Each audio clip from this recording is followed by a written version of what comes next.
You're listening to Risk and Resolve. And now for your hosts, Ben Connor and Todd Hufford.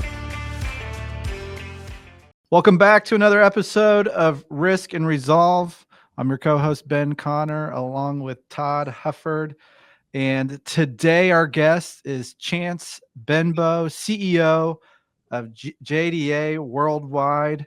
And Chance has a long history of marketing success, serving as the chief marketing officer for Prolific, vice president of marketing at Main Street, co-founding Intersection, a boutique marketing and branding agency in Muncie, Indiana, proud alumnus of Anderson University, and was a football player for the Ravens.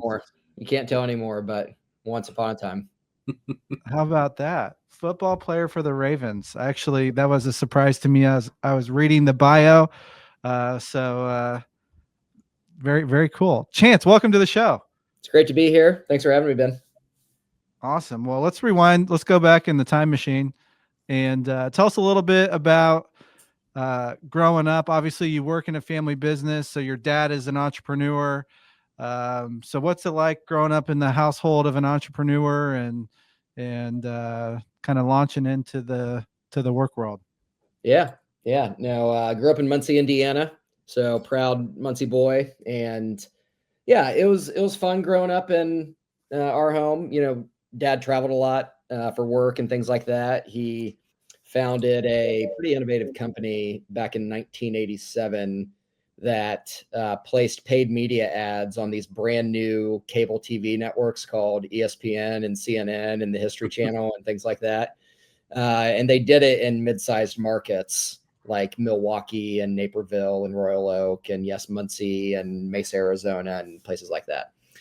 So that took him around, but he always seemed to find his way back home on a consistent basis, even if that meant late nights and early mornings and things like that.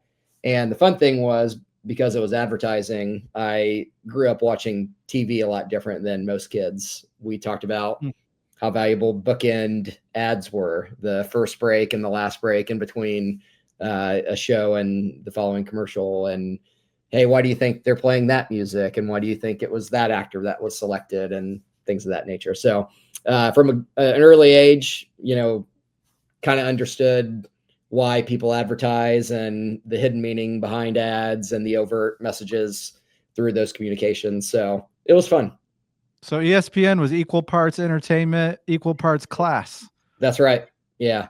Yep. So maybe I need to tell my wife that's why I need to watch football so often, is to stay up to date on all things work and entertainment. So yeah, this is why we need to watch the Colts game. This is why we need to prioritize that.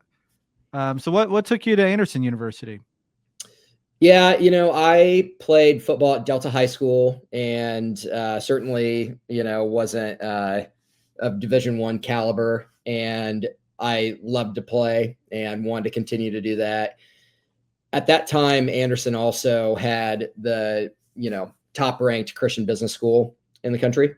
And that was a big draw. And I just, you know, for whatever reason, felt like that was home. I visited Taylor. I visited, you know, some other places. And there was just something about Anderson that kind of drew me there. I'm not going to lie. Like at the time, Anderson had really cool, like all black and orange uniforms too. And I remember I was at Taylor and I was walking through the football hallway and Anderson and Taylor play for the Wagon Wheel. And there were pictures of the Wagon Wheel game. And I just kept sensing like I was looking at Anderson's uniforms a little bit. I was like, those are pretty sweet. So went there, visited, kind of fell in love with the place, and the rest is history.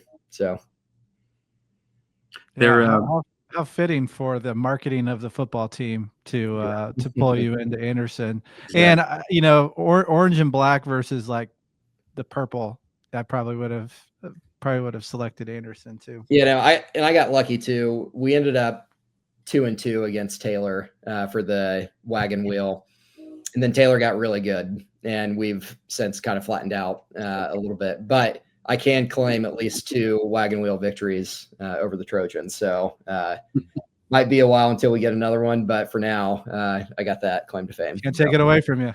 That's right. So Chance, tell us what JDA does today. Yeah, JDA is a full service marketing firm. So we do everything from brand and creative to web and digital, earned media, paid media, owned media, pretty much anything in the marketing and communication sphere we do. I think the big difference with us, a couple things. One, we really love representing faith-based leaders, purpose-driven leaders. That's a niche for us. The other thing that we like to do is we're proudly not like niched into a specific practice.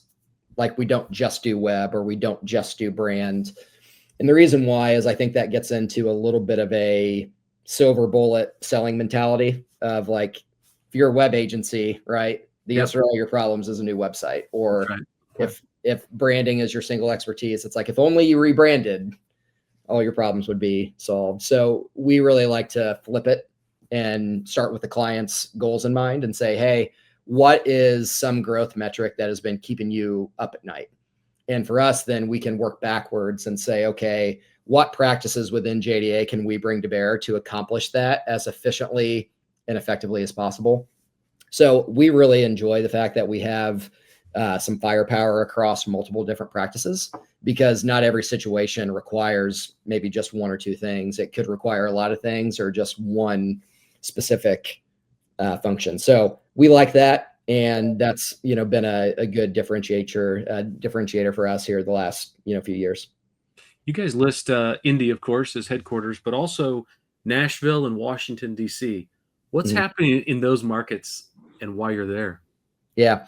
DC, we have a good pocket of clients in Washington, DC. We have the benefit of representing the Kennedy Center. We're doing work with an organization affiliated with the Department of Transportation, Museum of the Bible, American Legislative Exchange Council. We do some work with Pepperdine and their DC campus there. Many of our clients have a need to be in DC. So that's just become a place where, we're visiting there pretty frequently on behalf of our clients. And then Nashville was by way of an acquisition. So we acquired a PR firm that had a big presence in Nashville. And that's really a market that we want to take more advantage of. It's booming. And we don't have a big base of clients there yet, but we have a great team there made up of, 3 or 4 really strong PR teammates. So need to get down there more, but yeah, Indy's home. So a lot of the team is here, and we certainly enjoy Indy. So you mentioned that purpose-driven, faith-based leaders is your niche.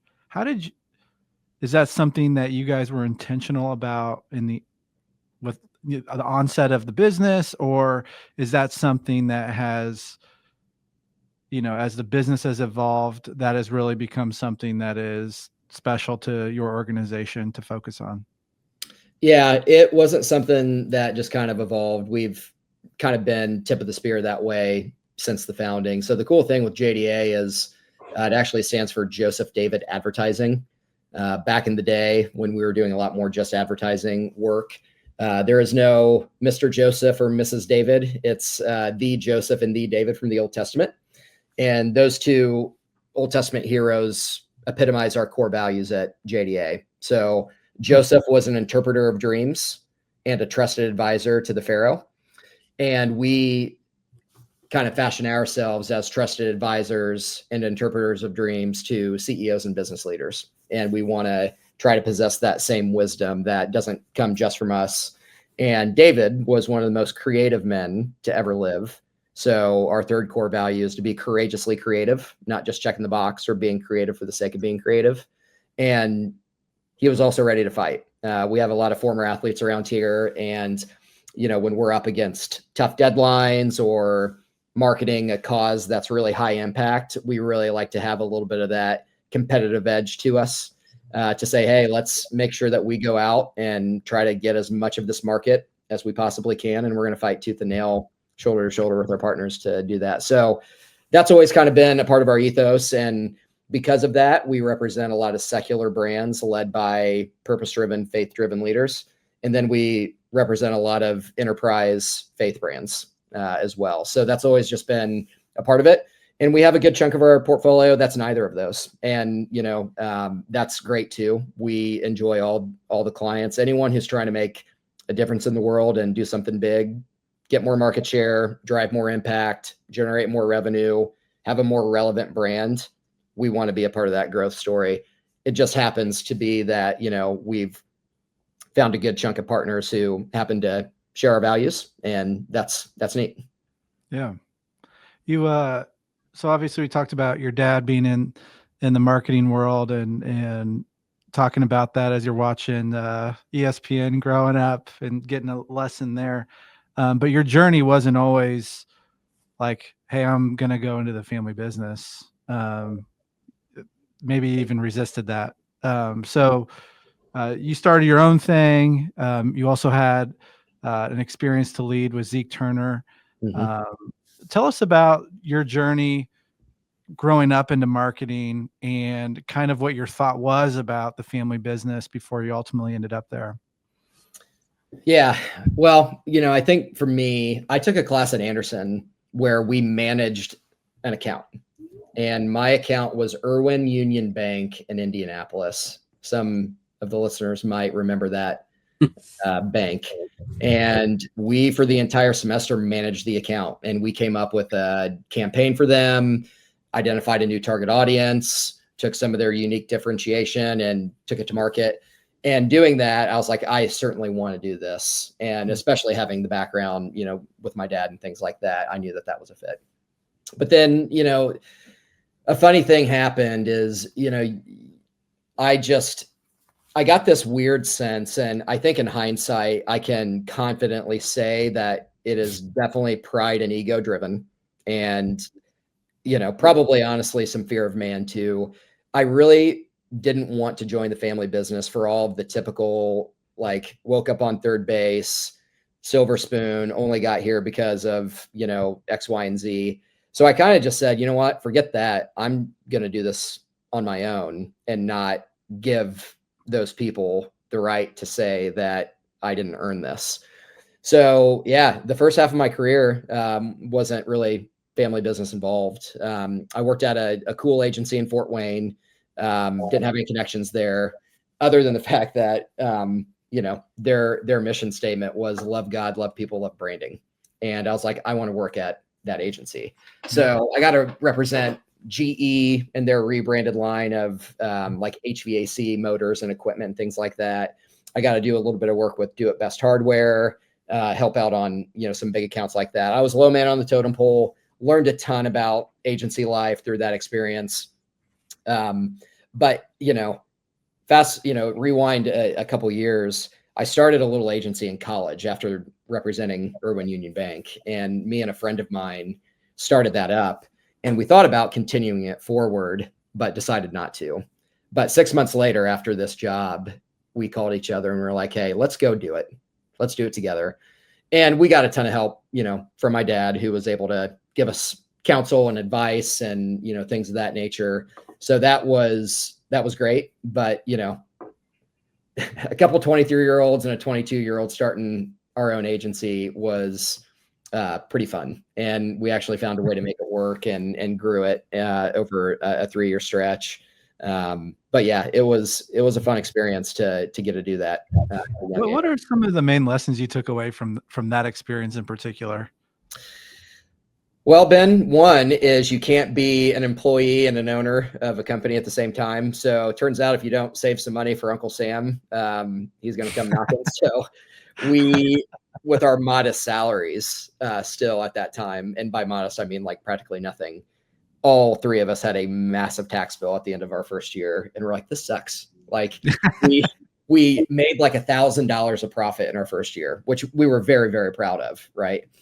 But we learned that. But no, man, in all seriousness, acting like an owner is something that we learned really early on, and just understanding like this machine of like payroll, office rent, supplies, stocking the fridge, like that wheel never stops. And the only way to keep that going is more revenue, new partners, and continuing to serve our existing portfolio really, really well.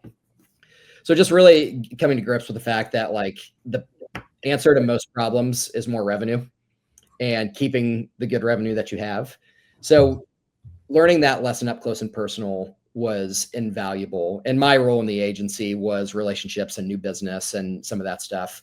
And luckily I had, 2 partners, 2 dear friends of mine who, no matter what I sold, I just chuck it over and say, all right, you guys got this ball. And it was a little bit of an alley-oop. So that was really valuable to just understand, like, in order for all of us to get paid and to hire people and to get raises and bonuses, the only way to do that is for us to drive more meaningful partnerships. And when you're looking at a P&L every month, it just slaps you in the face. And that was an invaluable experience for me. Your dad gave you some advice, gave you some help, gave you some good ideas. As you think about passing that down to the next generation, what were some of the best pieces of advice he gave you during that season? Oh man, client first is probably the big one. I think oftentimes in an agency, there's this protection for our process, our way of doing things, our this and our that. And don't get me wrong, like that is important. But at the end of the day, like, we are here to serve our partners and maximize the growth goals that they put forth. And we need to do everything we can to do that. And I think sometimes we get it twisted of like, well, our team and our process is first, and then the client is after that. And he just really encouraged us to say, make sure that client is first priority. And we carried that with us just to say, we're going to fight really hard for our partners. And yes, we have our way of doing things, and we need to be good stewards of our timelines and set good expectations and not get walked on and things of that nature. But just having a reverence for the client and making sure that their mission and their purpose gets inside our bones. And I can go through any number of our clients who their cause is now our cause. And I think that starts with having a really high view of those we serve. And that was just kind of ingrained to us at an early age, not to be transactional, not to say they're just an invoice to send. It's like, no, their cause is your cause now. And that was a fun thing to learn at an early age. What does your industry say the average lifespan of a client in your industry is? For how many years? 18 months. Wow. Yeah, it's not very long. And we have been really blessed to have long-term relationships. We've been able to represent Answers in Genesis since 2005. We've represented Museum of the Bible for the last 8 or 9 years. A lot of clients, Big Life, they're one of the fastest growing disciple-making ministries in the world. We've represented them since 2014. Mock Natural Resources, they're a publicly traded oil and gas company, represented them since 2011. So a lot of favor, a lot of deep relationships. Again, when their mission becomes yours and it's a relationship and not a transaction, then you enjoy that. So we're not perfect. Not every partnership has lasted that long, but we try really hard to say, let's take care of our core business and then continue to grow. But those relationships we love because they've lasted a lot longer than industry standard. Yeah, that's cool. I love that you said the idea of a reverence for the client. Just something that is just so respectful and like honoring of that relationship, which I do think can get lost when you focus on, what we have to deliver. So that's excellent. And it affects the work too, Ben, right? If we have a reverence for what they do, and there are times when we think more of what the client does than they think of what they do. Now, don't get me wrong, like we could be accused of, oh, that's just marketing spin or things like that. And I would just say, okay, are we optimistic? Yes, we are. But it is our job to think the highest and the best and the most of everything that our partners do. And the one example I think a lot about is, we used to do some work with a metal spinning company in rural Indiana. And these parts that they created went in to serve the defense industry. So if you walk to the showroom of that facility, it wouldn't be a lot to look at. And, it was a humble organization. But the way we looked at it is like, no, this isn't just a metal spinning manufacturer. This organization keeps our country safe.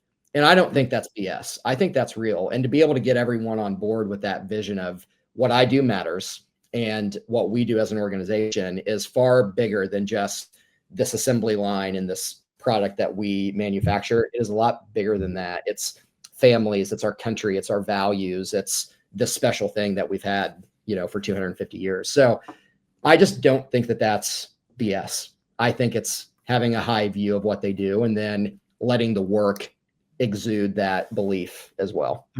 Well, it's not marketing spend, because if it weren't true that business added value, then the business wouldn't exist.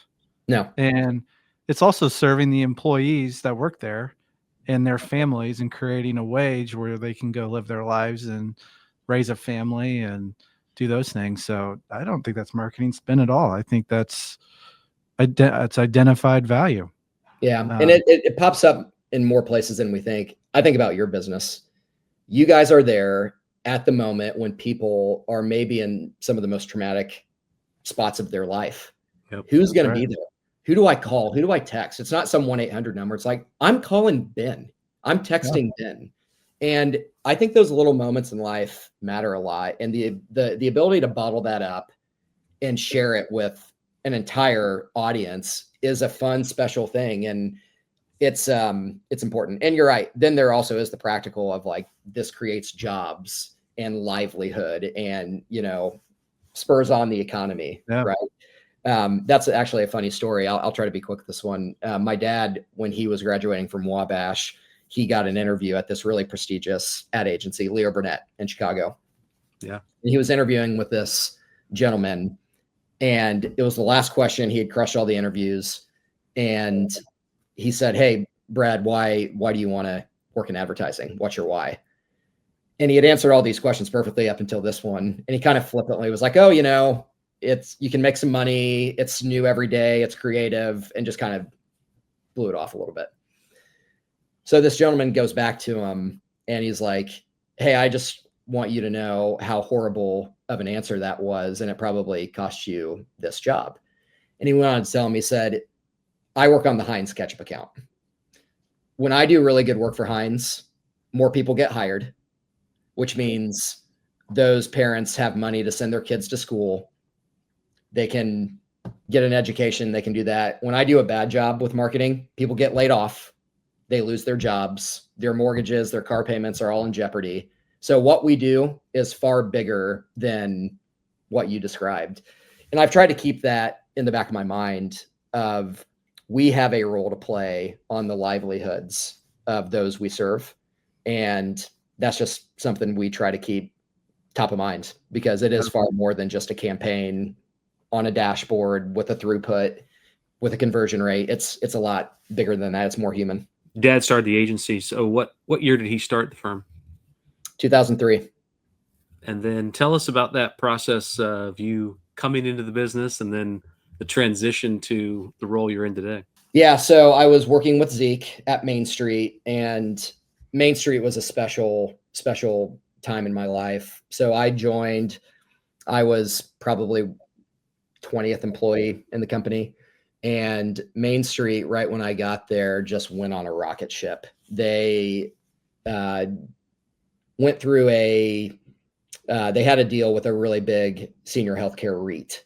And this REIT acquired a big chunk of our legacy portfolio and agreed to do a development pipeline of new luxury nursing homes, which was Main Street's model. And we really kind of took off like a rocket.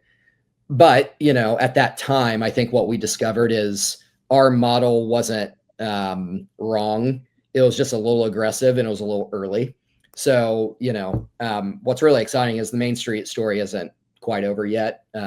Zeke has found a really cool way of reviving that mission and vision, which, is a neat thing to see.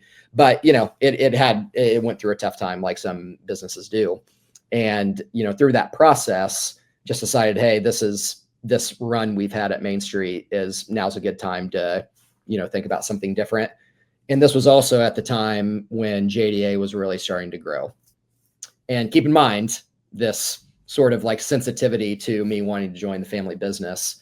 And, my dad had talked to me. We had just signed Museum of the Bible. And that signing has been a pivotal moment in the agency's history. It really catapulted us to a lot of national profile when we ran that campaign and we were able to tell the market that, we were the agency of record for that.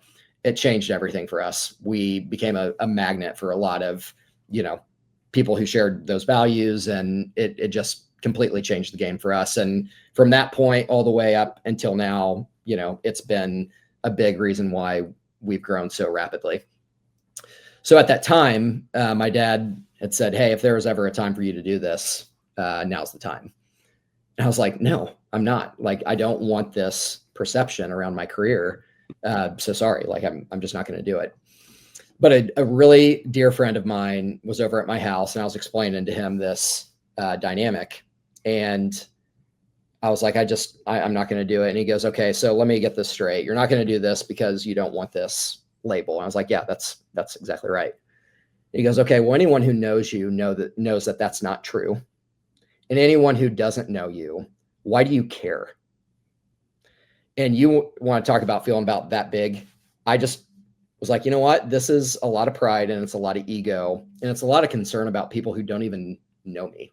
Mm-hmm. And it was in that moment where I went to my dad and said, "Okay, look, I'm going to do this, but I don't want any equity. I don't want any special treatment. I want to help you finish strong, whether that's, 10 months, 10 years, 20 years, whatever it is. I want to help you finish strong." And that's been since 2017. So we're coming up on year 10 next year of doing this, which is really exciting. So it's been a fun ride. I was in different parts of the business for the first 7 years, and I've been leading JDA as CEO for the last 3. So it's been a wild ride. Gosh, you sure got handed a silver spoon in that whole deal, didn't you? Yeah, for sure. So 10 years of a silver spoon plus the years you had beforehand. So I'm grateful for your friend that talked some sense into you. Yeah, no, it was good. And again, it's just recognizing too where that was coming from, and just a lot of pride and ego, and just saying, hey, we don't choose some of these things. And I think there's always someone in someone's career who's a big advocate for them. Mine happened to, for the second half of my career to be my dad. And I know of a lot of people who have had big breaks because of one person who believed in them. That's right. For me, Adlai Chester and Zeke Turner hired a 25-year-old to run marketing for a $300 million healthcare real estate company when I had no business having that job. I didn't. And they saw something in me that I didn't see in myself yet. And for that, I'm always going to be grateful. And I think it's just a matter of whether it's family or someone in your network, someone is going to see something in you, and you got to take full advantage of those opportunities. And luckily for me, the Lord has put the right people in my life at certain times to just pull that out of me. My first boss at the agency in Fort Wayne, his name's Mike Motherwell. He had a lot of patience with me. Some of the dumb things I surely did or emailed or said, he just was super gracious with me. And that's an individual. I would have never started Intersection without some tutelage from Mike. So it's just whoever decides they're going to invest in you, take full advantage of it, whether it's family or not. How many times in the last 10 years since you've been at JDA have you been able to pay that favor forward to a early career person who had more talent than they even realized they had? Yeah, I hope I'm good about doing that. I think leading a team, it's easy to find people who have really good temperament and a really good skill set. But the temperament part is the one that we talk a lot about. I think you can develop a hard skill with repetition, and over time. You can't teach hard work. You can't teach some of these things that you just see things in people. And we really try to celebrate those things. People who, like I said, have good temperament, have a good attitude, believe in what we're doing. Those are the people where it's like, let's really invest heavily in that, and then bring the hard skill expertise around them to double down on the soft skills. Yeah. Todd asked a question about the advice your dad gave you early when you were starting your own deal. I wanted to talk about, you're in a special season of your life over the last 10 years where you've been able to do professional and personal life alongside your dad. I had a similar experience for about 15 years where, every day we were coming in the office and I got to spend a lot of time and I'll, for me, that season is mostly over, at least professionally, but that was so special. While I was in it, and obviously reflecting, looking back, what are some things that have grown to be special to you in this season with your dad? And what are some things that you've picked up in the last decade from walking alongside him professionally? Yeah, it's interesting because we have a really good work relationship and we also have a friendship. And I think how those have sort of intermingled has been interesting. I think honestly, the hardest thing about it, and it's something I'm wrestling with being a dad, is when you're with someone that frequently, you just see the areas where they're human. Yeah. And growing up with an entrepreneurial father of a successful company, elder in the church and this stuff, like there's this perception of this dude is bulletproof.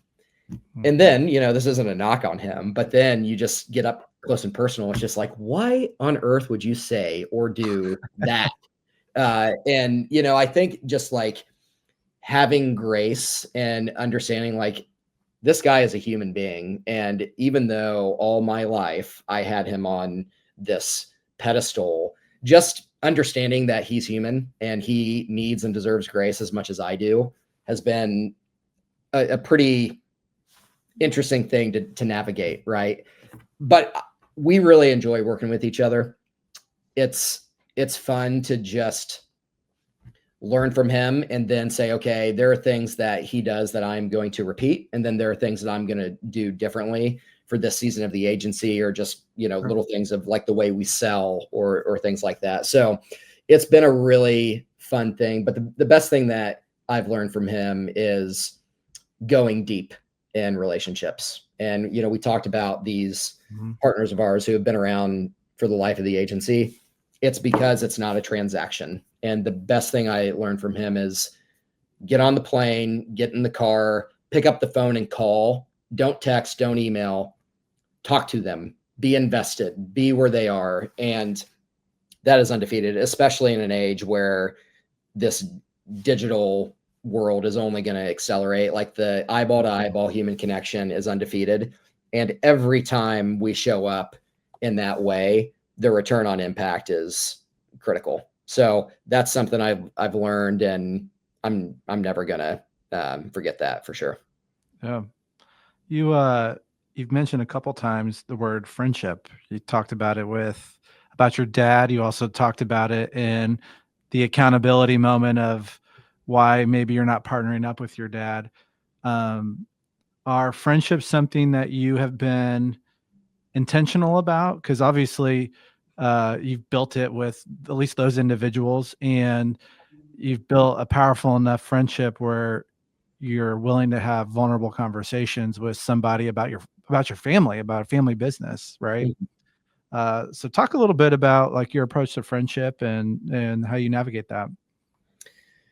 So I don't know if you're an Enneagram guy, but I am a 7, and I've had someone tell me you are a 7 wing 7. So don't tempt me with a good time, because I will be there. And I love my wife. She has to deal with a lot of input into the funnel, and I get a lot through the funnel, a lot of yeses, the occasional no, but I get a lot of yeses. But, look, for me, I enjoy having fun with people. I'm not quite as much of an extrovert as people think. I really kind of like it to be with people who I don't have to feel on with. But, that circle just has grown over time. And, there's obviously a core group of, friends who I'm very, very close with, who I would, do anything for. But then as you network with people and you do business with people, you get these rings out, and you want to invest in those too. Like, I ride bikes with a group of guys at 6 a.m. on Fridays because I love them.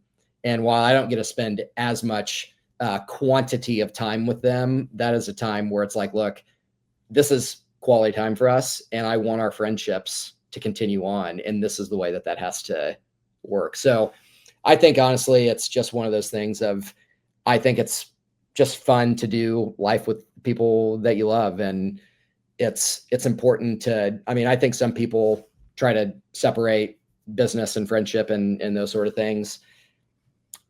I've been a little bit more of a blurry line on that. Of if someone is in my orbit with business, I believe enough in what we do that I'm willing to say, look, I think this is going to go really well. Even if it doesn't, we're going to give you everything we got. And we can at least shake hands at the end of it and continue it, or say, hey, this wasn't a perfect fit. And then just live with that sort of abundance mindset, as opposed to, well, your work, your friend, your church, your this. It's like, no, like, let's just do life together and assume the best. That's good. That's good stuff. You talked about being face to face, being undefeated. How does that play out in just leading a business and leading teams? And, obviously there's the whole work from home thing and that sort of thing. How do you navigate that with knowing that face to face is undefeated? Yeah. So we decided we were going to do Monday, Tuesday, Thursday mandatory in the office. That's been really effective for us. We have a member of our advisory board who said, show me a team who doesn't practice together that's going to go out on game day and win. And we've taken that to heart. I think the being in person builds trust. It builds culture, especially in our line of work where collaboration matters a lot. Yeah. We need to be together. And don't get me wrong, like, we have web developers who need to be plugged in and jamming out code, and that's great. There are times where I probably ought to be really knee deep in an Excel spreadsheet. And if I do that from home versus my office, that's not the end of the world. But we do really value that in-person time where we can break bread together at lunch every Tuesday, and we can have intensives together where we block a half or a whole day to focus on one project as a large team. Those things we really value, and we just don't believe that Zoom can replicate it. And say, look, if there's a period of time throughout the week where it makes some more sense to do this remote, fine. We have enough trust built up to where that's not a deal breaker, but we really do value those things a lot. And I think with clients too, not only investing in the relationship, but also you just feel and sense things differently when you're live versus over Zoom. And I can't tell you the number of times where we just start talking organically about something and it leads us to a new opportunity. And some of that stuff just over Zoom, it just tends to be more transactional than relational. And we don't want to give that up, and we won't. And we don't have to travel a ton, but we do want to make them count when we do. Absolutely. You mentioned breaking bread together, having lunch, getting together. I think about the work you guys do is kind of like a band writing a song. You kind of know where you need to go. You've got the different players. You got the drummer. You got the lead guitarist. You got the singer. You've got all those listed as practice areas on your website. Mm-hmm. That's what a band has, is a practice area. Yeah. When you write a song, I don't write songs, but I can imagine, I've watched enough videos about it. It's a process. It's discovery. When you guys get together and talk about different customers, different projects, is it hard to toggle or pivot between projects? Or is that where maybe some of the creativity comes and you sort of get the wheel going and you start thinking, well, wait a minute, that worked for them. Could we twist it around and use the same methodology, and could it work for client B? Does that kind of stuff happen, or is it a bit more isolated when you're writing your songs, if you will? I think it's both. I think when we are in the midst of engaging with a new partner, there are things that will be said in the lead up where it's like, that sounds a lot like Big Life, or that sounds a lot like Securitas, or, hey, that sounds a lot like what we just did with Jonathan Isaac. And that experience, especially when you look at the fact that we've been doing this for 22 years, you can really kind of lean on some of those things in that experience and then go and look at, how did that project play out? Was it a win? Would have we done something differently? So I think that matters a lot. But then the other thing, Todd, is we also try to say, what is the growth goal? Who is the audience? what is a unique differentiation piece that we can leverage? What is the competitive landscape? How do we need to navigate that in relationship to those three things? And then just be really bold in moving people to action. I think agencies, especially in the world of AI, we get hired for creative brilliance. I don't care if that's through web or digital or creative or brand or earned or paid or owned. No matter what it is, agencies get hired for creative brilliance. Now, look, we do production work for our clients. That's why we're retained. But the main reason people partner with us is they need someone to be creatively brilliant for them. And we're not perfect, but we do want to shoot for the stars and kind of live into that third core value of being courageously creative, not just within the creative practice, but across all of them. So I do think it's that of, yes, the partner is asking for this and we need to deliver on that. But then we can also say, and what if we also do this? And then, if the resources are available or the opportunity is data-driven enough, then we get to shoot those shots too. So it's all three of those: legacy, big thinking, meeting the needs that the client has expressed. That tapestry altogether usually ends up being the song to complete the analogy. Right. So marketing and all the things that you do, and even peer companies that you do, we do that for businesses. We do it for companies. We've seen a lot of this in the last maybe 10 or 15 years of doing it for athletes, for musicians, protecting their brand. Are there other categories of individuals that you or other marketing firms do for just individuals? So do you see CEOs hiring marketing and branding just for them, not their business, but because today they're the CEO of this company, but they need to be positioned and prepared to be picked off and hired away into a CEO of a bigger company? Do you see that? And what does that look like in today's environment? I think you are seeing that a little bit more, where a lot of CEOs and business leaders are really intentional about their own personal brand. And there is a balance to strike between, I have a brand, think LinkedIn, right? We can all think of certain individuals who have a really intentional LinkedIn presence, and there's thought leadership there. And a lot of that fuels the leadership of the organization they're at. But to your point, it's also a good platform to say, when I'm ready to pivot and do something different, I'm going to enjoy the relationships and the networks and the things like that, to where when I meet someone for breakfast, they're going to be able to say, I remember that post you made, or that podcast you were on, or your point of view on this. And all of a sudden, it just kind of creates a bridge into the possibility to do something new. So we do see that a lot. I think especially with social media, there's a big push to say, what does thought leadership and content look like for my point of view on X, Y, and Z? We also do a lot of PR for thought leaders. So we are retained by a number of, pastors, community leaders, thought leaders, to make sure that their point of view after a natural disaster is picked up on the news. We had the benefit of representing the hostage families of Hamas. So anytime you saw a news article on the family members of those hostages, CNN, Fox, NBC, whoever it was getting their voice out there so that the media cycle didn't just roll through it and forget about it. So you talk about, something to wake up to in the morning, getting to represent those families, and now the fact that they're home, incredible. And it's all because we have a really, really good PR team who knows how to get even the smallest of brands in the national spotlight.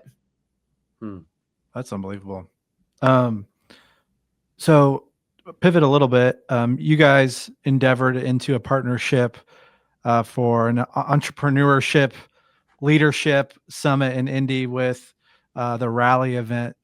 Prolific had their growth summit. How did that come to be? And what's your takeaway as you guys did that this past fall? Yeah. First, events are hard. So events are tough. We got really lucky. We have had the benefit of representing a lot of organizations that the Greens support, mainly Museum of the Bible and a few others. So getting David to come and speak was a huge get. We happened to represent Patrick Lencioni. He agreed to come. We represent Jonathan Isaac, who plays power forward for the Orlando Magic. He agreed to come. So we, out of the gate, had a really good speaker lineup, kind of just built into our client base, which was a huge benefit. We place a lot of media with Fox News and Fox Business. So we're able to partner with them to say, what might it look like for you to broadcast live from Indianapolis for a day?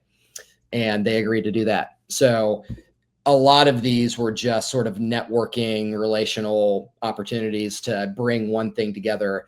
And honestly, for us, the main driver was we want people to understand that we want to be about growth, right? Whether it's growing your revenue, growing your impact, growing the relevancy of your brand, that's the position that we want people to have of us in the marketplace. So for us, it was certainly more of a thought leadership exercise. The interesting thing that happened, though, is our event was going to be just a CEO only sort of exclusive by invite event. And somehow Toph at Elevate found out, what we were up to and was like, hey, that sounds really cool. And, offered to say, hey, why don't you fold your event into ours and take over the main stage at Rally on day one? And for us, it's like, great. Why not? Like, why not do something together as opposed to separate? So it was cool. More people got to interact with the speakers and the content, and Rally enjoyed a national presence, through the Fox Business Partnership, and had really good content on the main stage for the entire first day. So you talk about, a perfect match. And frankly, like innovation and growth, they go hand in hand. Yeah. So we were really excited to do it. And it went pretty well for coming together, pretty late in the game. So their group is great over there. And we had a good time doing that with them. I tell you, that story is Indy doing what Indy does so well. Is, hey, we got something here and we got something here. Let's do it together and just knock it out of the park. So that is awesome. But that's exactly what I think of, is like, that's such a Indianapolis thing right there. Oh yeah. The thing I love about Indy, it's a 2-call town. If you need to talk to someone in Indianapolis or in Indiana, you're probably 2 phone calls away. And that's one of the coolest things about Indy. And it's like, yeah, it's also like the 13th or 14th biggest market in the entire country. Yeah. I've heard it from several people. They talk about Indianapolis is this perfect combination of access and opportunity. So if you want opportunity, like I need to get lunch with the mayor of Topeka, Kansas, you can probably get that meeting pretty easily, right?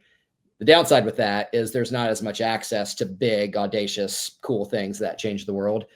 Whereas you can go to Silicon Valley and have all the opportunity you want with no access. You're not getting a coffee with Mark Zuckerberg, right? Right. Indianapolis is both of those things all at once. And I think that makes this place really special. Is there are big things going on here, and you can get to people, because I do think there's, call it a lack of pretentiousness, call it Hoosier hospitality, call it what you will, but there are big things happening, and there is also access to join in when it makes sense. Yeah. I also think it goes back to what you were talking about with the growth in your career of, there's just a business community that identifies when special people and just deeply desires to help them out. Mm-hmm. I think that probably isn't even contained to that. I think in general, our community loves helping people get from where they are to where they want to be, for sure. Yeah, no question. So this has gone really fast. So we've gotten to the end of our episode, and we have 2 questions that we ask our guests. So I'll take the first one. What is a risk that you have taken that's changed your life? Definitely intersection, starting that at the ripe age of 23 or 24. We decided that we were going to start an agency in Traverse City, Michigan, and we did it. Like I said, we got a lot of help, a lot of advice, and things like that, from my dad and things of that nature. But we made $1,052.38 at the end of 2011. I mean, and Congratulations. it was cool, right? And we're like, holy cow, this is great. But then, the next 2 years, like the agency grew a lot, and that was a fun thing to do with two dear friends, but just to understand what it means to be an owner and have that pressure and responsibility and things of that nature. I'll never forget it. I will always be a different employee because of that. Yeah. And just in terms of being honoring of someone who had the guts to start something. They, at the end of the day, are the ones responsible for the payroll and for the benefits and for all this stuff. And I think it's so easy to sort of sit back and complain and say, well, I deserve this and I deserve that. And in some ways, it's almost kind of like, well, then go do your own thing if it's that easy. Otherwise, it's almost kind of like, how can I come alongside and support this individual who has put it all on the line and help grow it so that everybody wins a little bit. So I think no matter where you come from, whether you're the one starting it, having reverence for founders, but even whether you're in leadership or just starting out, saying, I want to help grow this thing for my own livelihood, but also for the livelihood of the organization. So certainly starting Intersection, being able to sell that was to a great team was awesome. Having that sort of exit, but that whole process was, really great. Overhead and payroll obligations are a real thing. Yeah. And believe it or not, it takes a lot of work to satisfy those every 2 weeks. It just never stops. And then all the other stuff too, benefits and this and that, it all has to be met with, more partnerships and more revenue, and it never stops. It's the one thing that doesn't ever slow down. That's right. Sales doesn't solve everything, but it solves many things. Mm-hmm. Second and final question, Chance, what is left yet unfinished that you have the resolve to complete? I really want JDA to eventually be known as one of the best independent agencies in the country. And I especially want that to be well known with people who have purpose-driven values, whose faith dictates a lot of their decision-making, whether that's in the for-profit world, the nonprofit world, secular, faith-oriented, doesn't matter. I want that for JDA, and we have a really extraordinary leadership team right now. All of our practice leaders are phenomenal. And I just want us to continue to represent great organizations who are changing the game, because we have the team right now. And what a blessing it is for me to get to serve them each day. When we come up against tough times and, things like that, anytime we have a leadership meeting, I leave ready to just run through a brick wall for them and on behalf of our brand. And that's a special thing that I've had to pinch myself on lately, is especially when times are tough, knowing that there's a team who's capable and ready to go. It's a fun feeling. So I want us to continue to go upstream and, enjoy that reputation, not for our own glory, but for those who want to change the world. You have a partner who can help you get there, who is going to have your mission in their bones and passionately, optimistically share it with as many people in your audience group as possible. That's interesting. You mentioned about the high performers on your leadership team. That's a whole different stewardship in and of itself, of like, God has given us an opportunity for all these people to be on our team. And I have to actually steward high level talent to achieve what their calling is, which that's a whole nother game. But it is awesome. No, it is. And even you sharing that, I'm like, I need to be doing more of that. It was interesting when I slid into this role at the beginning of 2023. I was shocked at how little they needed me to sub into the game and make the pitch or talk to the client. It was a little bit more like, hey, let us cook over here. So leading leaders, as opposed to like being on the front lines, like, don't get me wrong, I love being subbed into the game and getting to do the client interaction, things like that. But it's really not as much what's required of me. I need to reinforce our culture. I need to drive new opportunities, and I need to lead our leaders really well. And the first 6 or 9 months, I'd say, of my time, that was just something that I had to discover for myself. Didn't have that one thought through when I first started doing this. Oh yeah, always something to learn. Yeah. Well, Chance, thanks for joining us today, and thanks to our listeners for joining us for another episode of Risk and Resolve. We'll catch you next time.